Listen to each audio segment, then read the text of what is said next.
So now we're going to walk you through what to expect on exam day itself.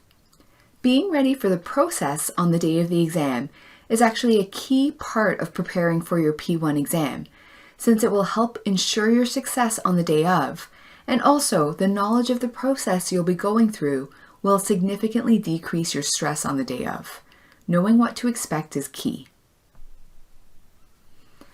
The date and the location for the licensing exam depends on the particular sitting. Just because your friend wrote a few months ago, don't assume that you'll be writing at the same location as your friend. It is very important that you go to double and triple check the date and time information provided by the Law Society. We've also provided you with a link to the LSO website here if you need to confirm any details about your date and location. We definitely recommend that you make your travel arrangements well in advance. Let's talk about exam time. So even though the exam is scheduled to be written from 10 a.m. to 2:30 p.m., you really need to arrive much earlier. In fact, registration opens at 8 a.m. and we highly recommend you arrive for 8 a.m. Actually, the Law Society says that you should arrive at the convention hall for your exam no later than 8:30 a.m. This is to allow enough time to do your security clearance and registration. And the Law Society says that you have to be in your exam seat, in the physical seat, no later than 9:30 a.m. So once you arrive at your exam location, you should follow the LSO signs for security. You can expect it to look a little like what we've pictured here on this slide, since these are photos provided by the LSO website previously. An important thing to keep in mind is that you'll actually have to go through security multiple times on the day of your exam. That is something that a lot of students get caught off guard by, so just a heads up. And there will literally be hundreds of people there, so there will likely be lineups. So with that in mind, first of all, be patient, and secondly, give yourself extra time so that you can make sure you get into your seat for the exam on time. If you have a coat or hat, you can use the coat check provided on site. Don't bring anything sentimental or very valuable. It might get lost, and the LSO has said that it is not responsible for anything lost or damaged. So after you arrive and go to coat check if necessary, you must then report to the registration desk and sign the registration sheet in the presence of a proctor, presenting appropriate identification to confirm your identity. Proper identification means a Law Society ID card, including an expired card, or if you don't have a Law Society ID card, a valid and current government-issued photo identification that confirms your full legal name as it is on file with the Law Society.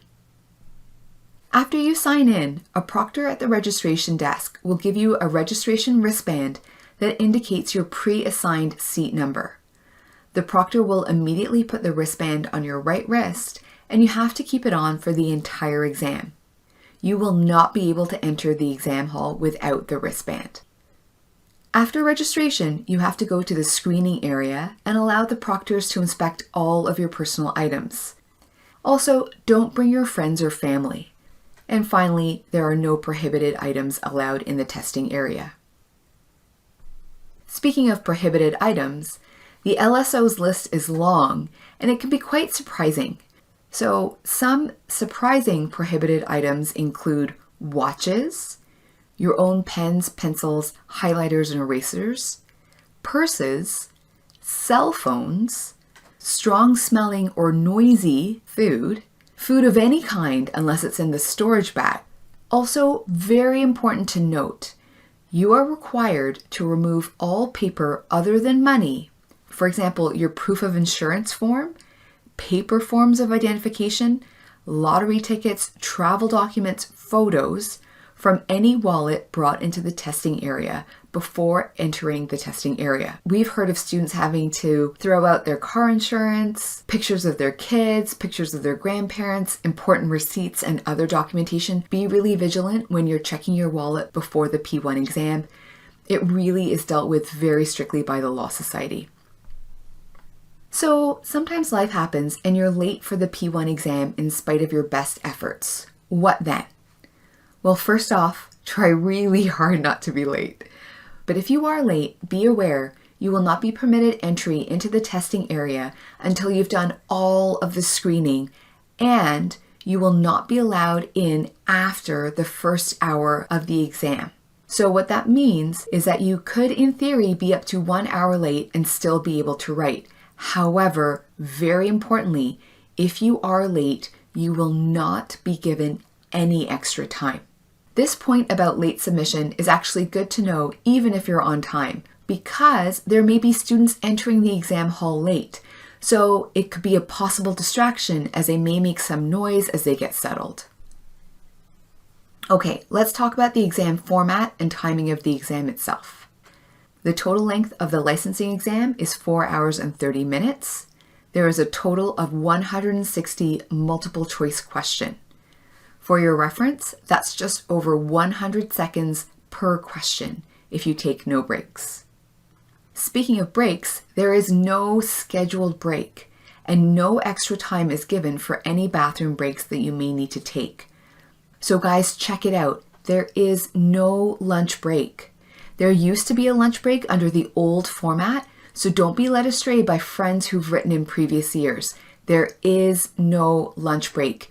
You are writing straight through from 10 a.m. to 2:30 p.m. without a break. Since there is no lunch break, you might really want to consider putting some non-strong smelling, non-noisy food and snacks into your storage bag.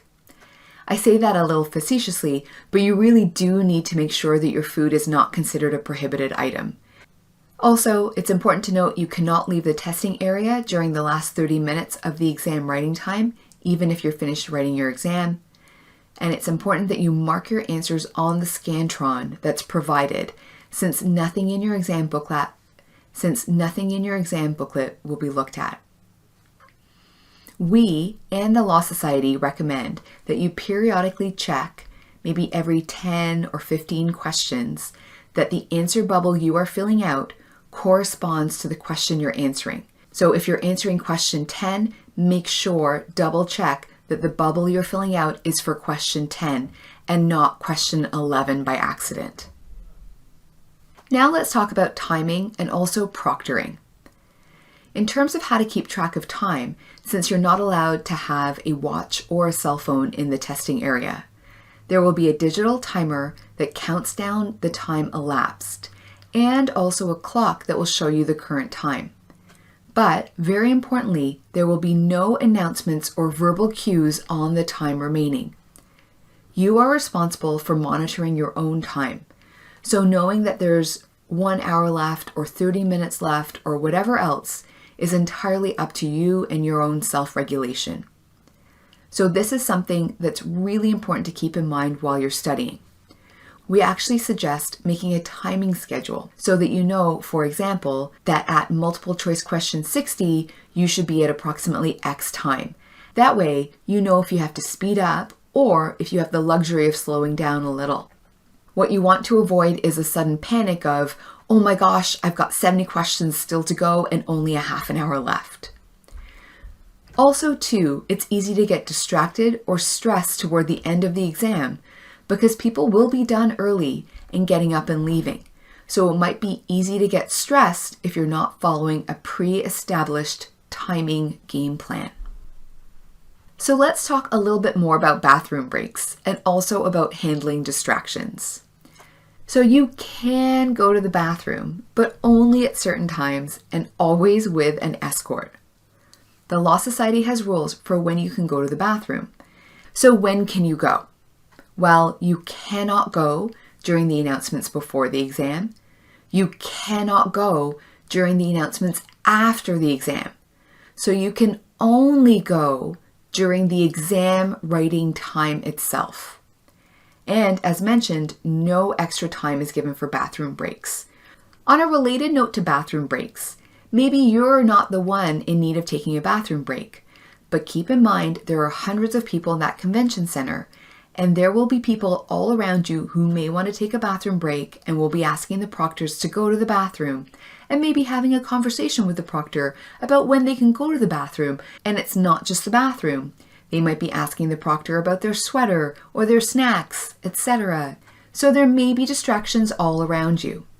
If you are concerned about those potential distractions disrupting you, bring earplugs. You are not allowed any kind of electronic earbuds or headphones, but the old-fashioned standard yellow foam earplugs that we've got pictured here that you can buy from the dollar store, those are allowed. So now let's talk about the procedures after the exam. When the lead proctor tells you time's up, immediately put your pencils and erasers down and close your exam booklet. If you do not, you'll get an automatic fail result.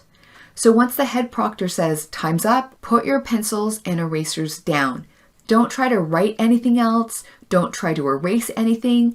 Don't try to fill in one more bubble. They are serious when they say time's up and automatic fail, so do not push your luck. It is absolutely not worth it. You have to stay seated until the proctors have collected all materials and told you you can leave.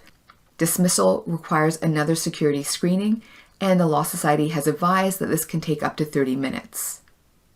You will have to show the proctor that you do not have any paper materials except for your coat check ticket when you leave.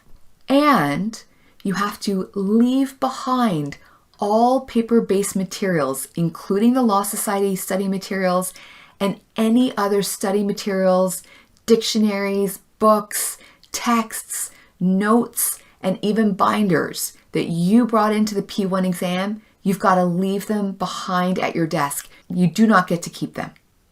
The only thing that you can remove is a storage bag containing your permitted items like your extra clothing, etc. So now once you get out of security and get out of the exam hall, we've got a couple of tips for what you should do after the exam. We've got some do's and don'ts. Some of our do's are relax, treat yourself, go for a movie or go for a walk or have a special dinner with friends and family. Just reward yourself for having worked so hard and accomplishing the completion of the exam, irrespective of how you think you did on it. The most important don't is don't talk about the exam with anyone. Whether it's your fellow P1 candidates who wrote the same exam as you, or your friends and family who did not write the exam. It's just unnecessary stress. There is literally nothing you can do about your exam results until you get that email a couple of weeks from now saying either pass or fail. So just don't even talk about the exam. Try to put it out of your mind. I know, easier said than done. But just try your best not to cause yourself any unnecessary stress. For those of you writing in the summer of 2022, we wanted to provide a COVID-19 protocol update. As you know, the P1 exam is back to being written in person, hence our updated video. In terms of COVID protocols, as of June 2022, the Law Society is requiring masks to enter and exit the testing facility, and all candidates must do a security screening. However, you may remove your mask while you are writing your exam. You are expected to stay home if you have any symptoms of COVID-19 or answer yes to any of the provincial screening questions. If either of those is the case, you should message the Law Society through your online account and submit a request for examination registration or deferment form.